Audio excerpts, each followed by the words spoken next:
9 मई की प्लानिंग लाल हवेली में हुई। वासिक कयूम अब्बासी और सदाकत अब्बासी वादा माफ गवाह बन गए।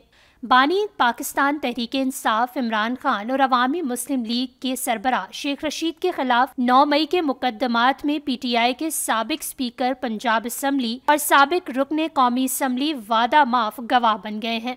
जराए का बताना है कि साबिक स्पीकर पंजाब असम्बली वासिक कयूम अब्बासी, साबिक मेंबर कौमी असम्बली सदाकत अब्बासी और उमर तनवीर भट्ट वादा माफ गवाह बन चुके हैं। जराए के मुताबिक सदाकत अब्बासी, वासिक कयूम और उमर तनवीर भट्ट ने अदालत में 154 का बयान रिकॉर्ड करा दिया है। जराए का मजीद कहना है कि कौमी असम्बली के हल्का NA 53 में पीटीआई के हिमायत याफ्ता उम्मीदवार अजमल साबिर भी शेख रशीद के खिलाफ वादा माफ गवाह बन चुके हैं। अजमल साबिर ने अपने बयान में बताया कि शेख रशीद ने 6 मई को लाल हवेली में इजलास बुलाया था, जहां 9 मई के वाकयात की प्लानिंग की गई थी।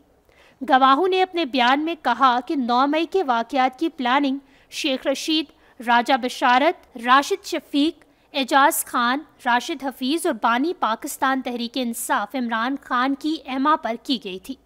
ख्याल रहे कि पीटीआई के हिमायत याफ्ता उम्मीदवार अजमल साबिर इस वक्त 9 मई के मुकदमात में पुलिस की हिरासत में है।